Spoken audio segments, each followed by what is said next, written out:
Welcome to another episode of the mini build. This will be episode 11. Just to recap, in the last episode, towards the end, I mocked up the inlet manifold. That's now been sent away to Eden at Gizfab. He's got on with that. He's hopefully will be delivering it this week. In the meantime, whilst I've been waiting for that to happen, I've done the exhaust pipe. It's a stainless steel front to back, so I'll show you how to go through and make that using some fairly simple tools as well, and some standard piece parts that you can buy quite easily. I've done a bit on the trim inside the car, dashboard in particular, so I'll show you how I've made that. And there's been a few other sort of trim related jobs around the car, and I've just done those as a series of photographs. So the first job to do is to get the diffuser off. Normally there's just 3 bolts per side, a couple of the backs, it's fairly easy to get off. To get the silencer off, I have, as you may be able to see here, tried putting a bend in here. It's a little bit of a trial, it didn't turn out too good at all. So as soon as I get the exhaust silencer off, the first thing is a meeting of the exhaust with an angle grinder disc cutter, just to cut off what I've done here. Now, in order to get from the silencer here, this is a 2 1/4 inch, as I mentioned earlier, into this exhaust tunnel area, I've come up with this little mock-up system using some drain pipe which I had lying around in the attic. Just by good fortune, it happens to fit into a 2 inch or 2 1/4 inch bore pipe, which is, for what I'm trying to do here, is perfect. And I've got another bend here, another 45, and a little bit of straight pipe I've just got as offcut. So just marrying those 3 pieces together and lining that up, that more or less satisfies what I'm trying to achieve. I'm trying to get the pipe in the centre of the exhaust tunnel here, so that's near enough where I want to be. So now I've established the 2 fixed points, the manifold at the front and the silencer at the rear. The other piece I've got to get round is this area here where the gear change is.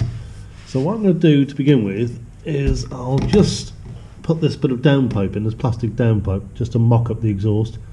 Very similar to the correct diameter, around about 50mm. And then what I've done here, I've put a little bobbin in. This is the Renault Scenic bobbin, and there'll be another one on the opposite side, on the passenger side here. And then the next part of the plan is to produce a little cross member across here to bolt the 2 bobbins, and then the exhaust will be supported on that with a U-clamp. Okay, I've now got the bracket in place under the floor, a rubber bobbin this side, just a bolt on this side, just as a temporary means of holding. U-clamps in place, and I've got this plastic downpipe, this plastic mock-up with a couple of bends on the back here feeding into the rear silencer. And show you there's a mismatch. In fact, if I lift the camera up, you might be able to see from here. I'll zoom in and you can actually see the exhaust manifold. So there's probably about a 30mm offset, and I should be able to make that up with a flexi pipe. So the plan is I'm going to probably cut the exhaust probably here. I'll do some measurements first and look what's available. But I'm going to put a flexi pipe between the exhaust manifold and this mock-up here. What I'm going to use this pipe we've got here. Just have a look, see how it looks. And if it does work out, I've got away really with a fairly straight setup. Very few bends required. The only pinch points to look out for are just around here, just a little bit at the start of the tunnel, just here. That's fairly close. I can get my finger through it, so it's not too bad. And likewise up the side of the gear change here, this linkage, that is quite tight. I can't get my fingers through there. So if need be, I can actually squash the exhaust together at this point, just do a bit of reduction on it, so it'll be more oval. So the cross-section area will remain the same, it just that will be narrower and a little bit deeper, so not really an issue to be concerned about. So I've got all the parts in place now. So the rear end here, I'll have 2 45s in all likelihood. I'll have to double check that, with a little straight bit in the middle here just to join those 2 together. A straight piece right away along the centre part there, I'll get a 2 metre section, and then at the front you can just see the flexi section going to the exhaust manifold, and I'll add a clamp in that flexi section up to the subframe just to hold it. Well, this area here, which I've got the sleeve on, I was originally going to put a couple of slits in here and clamp it, but the amount of pipe I've got in here is quite small. So what I've decided to do is actually weld this band to this pipe and then leave this as a sleeve. That'll allow a bit of rotation of the silencer section here to the main pipe. So I'm just going to mark that up like that. So when I take this off the car, I can just put a weld around that joint there. Well, here's the front bracket. It's just fastened onto the rear engine mount here. Just get the camera around just to show you behind it. It's just got a rubber bobbin in here just to hold it in place. So the exhaust is now complete, in terms of its construction at least. Just needs clamping. That's how the exhaust is worked out, where it comes with a diffuser here, so it's quite tight on the clearance. And this is a view with the diffuser in place.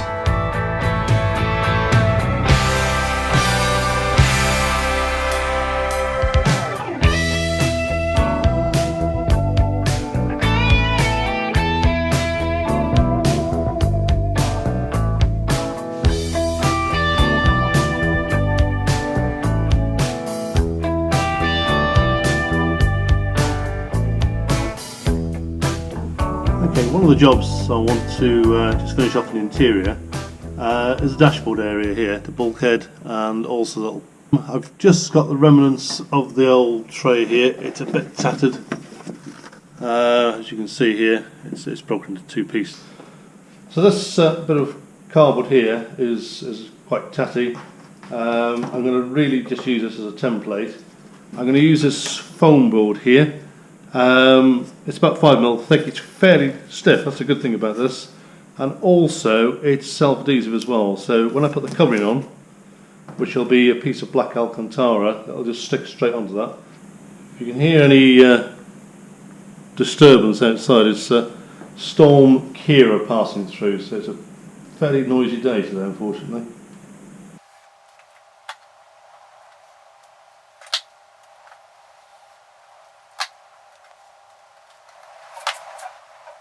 Once you've cut your bit of foam board, it'll need a good trial fit, to be honest, because it's not got the flexibility of the card. You may have to do a bit of local trimming and whatever just to get the thing to fit behind the dash rail. So I'll go and do that. This is the fabric I'm using to cover the base of the dash, the partial part of it, the horizontal bit.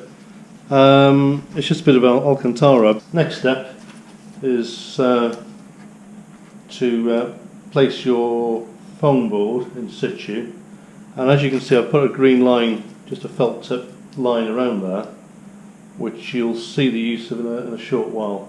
But once you've done that, it's just a question of leaving a reasonable border around the edge, and the idea is I'll be using some double-sided sticky tape on this edge here, so when it's folded over it's got a good contact area all the way around, so you need at least about 30–40mm in practice.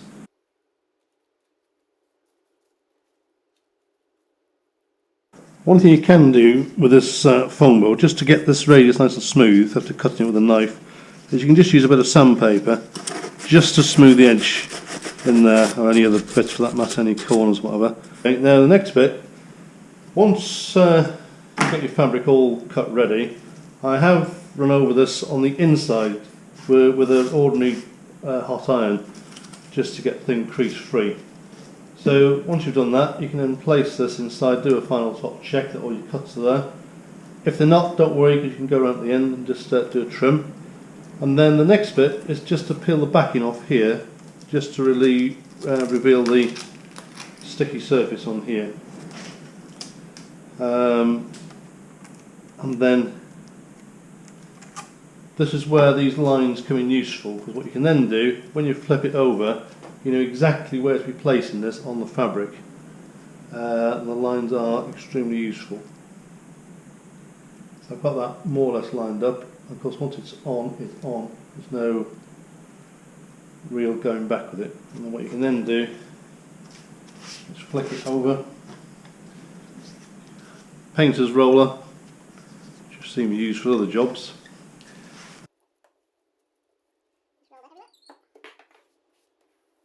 Okay, that's all prepared now. So all the double-sided tape here, all around the perimeter, is fully exposed, ready just to fold the edges over.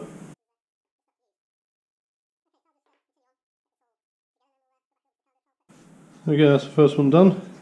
This area here, I'm going to do the same thing, Alcantara trim, on a piece of card. So there's a bit of mount frame that'll fit under this lip here, so that'll just tuck in place. So same process as before, except for using foam board, I'll use a piece of cardboard, some contact adhesive, carpet adhesive, fit the Alcantara to it, tape it underneath, and then that'll fit in the middle there and then tuck underneath this foam board here, so it'll look like one continuous strip. So this is the piece that will fit under the speedo. That's a little cut out of the speedo itself.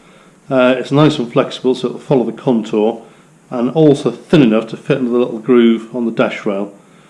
Okay, the plan for the vertical section of the dashboard is to use this flexible board. It's actually a mount board I got from a craft shop, I think it's Hobbycraft or something. So I'm just going to cut this template out, and then the fabric I've got to cover will be in good contrast with the body colour. You'll see that in a moment. This particular fabric I bought from a company online, I think it's called Fabric Online as it turns out, and they offer various patterns, various stitch colours as well. So yeah, I'll just cut a bit of fabric out and then I'll show you the method of attaching the two together. The stuff I'm using to stick this quilted fabric to the backboard is this EVO stick carpet adhesive. And as this is a porous surface, I'm actually going to give this 2 coats rather than just the one. Again, just protect this edge, just mask it off as required really.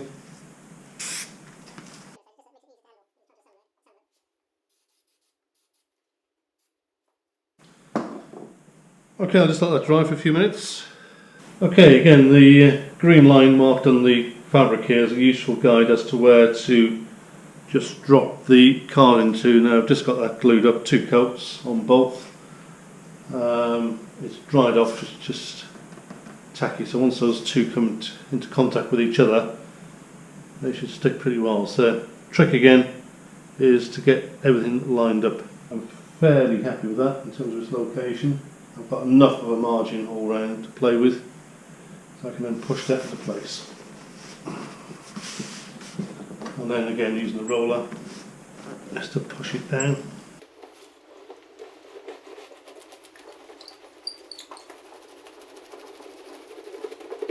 I'll give you some idea how it's going to look. So next step is, as I've done before already, a couple of strips this time of this double-sided tape all around the perimeter and fold it. So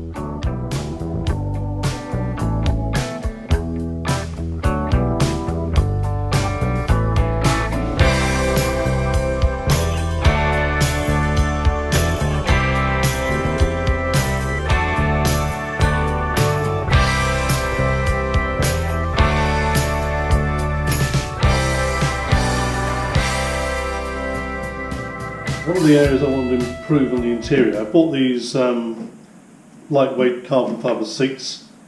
They're quite comfortable for what is essentially a hard shell seat, but the downside is they are particularly cold, and I've been sort of pampered a little bit by having heated seats in my normal day-to-day car. And when you sit in these, especially this time of year, in the middle of winter, they are really, really cold. So just to improve the comfort a little bit, but more importantly the sort of warmth of the seat, I've bought these this pad set, which come from a company in Portugal. Again, you can find them on eBay, and they're quite a reasonable price. This whole set of 2 seats was about £200 or thereabout, £90 to £100 per seat, and it consists of a total of just 5 pads The good thing is that you can choose the colour of the background material plus the stitching, and just to tie it all together with the rest of the car I went for black with orange cross stitching on. So I've just placed these in position, just tape them in, just to have a look how it fits, and they are backed. They're a self-adhesive backing. You just have to peel all this yellow material off, and then that leaves a fairly good surface, which is extremely sticky as it turns out. So I'm just going to clean these seats up, just to get any surface grease off them with an alcohol, using a panel wipe. Okay, I've got the backing off. It's a bit of a slow, tedious job. On the basis this obviously was one continuous layer, it's now been stitched. So you've got to pick off each individual square. It's a long, unfortunately long job. So that's all as prepared as it needs to be. It's got a good amount of contact area. So next job is just to place it in situ. So I've got my alignment tape just as a guide.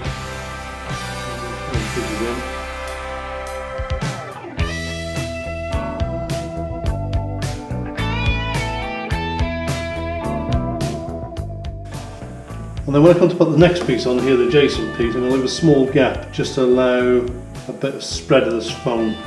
Otherwise it'll just ride up in the middle and try and lift itself off, so there's a bit of a gap.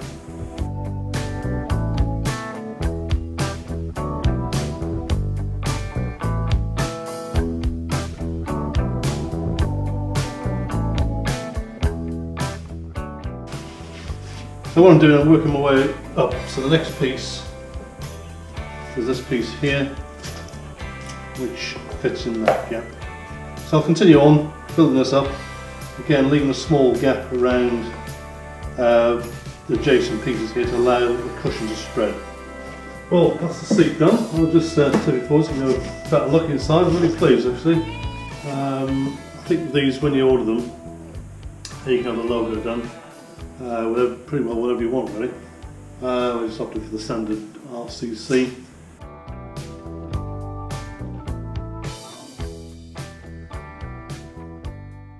I've just had notification today that the inlet manifold's done. I'll just include a photograph to show you. That's on its way this week, so I can now crack on with the next job, which is the engine. Before the engine comes out, something that will feature in the next episode are the drive shafts. So I'm going to make up the drive shafts, half Nissan, half Mini, and I've got a sleeve to do the join in the middle. So I'll be going through that process about measuring, cutting, and ultimately joining the drive shafts back together. And then from that point forward, with the engine out, strip down and rebuild with the throttle bodies. I'm currently shopping around for an ECU. Looking at Haltech at the moment. So any views on Haltech or anything similar, Omex for example, if you could just put anything in the comments that's relevant and useful, that would be appreciated. So until next time, I'll continue doing a few more jobs. See you on the next.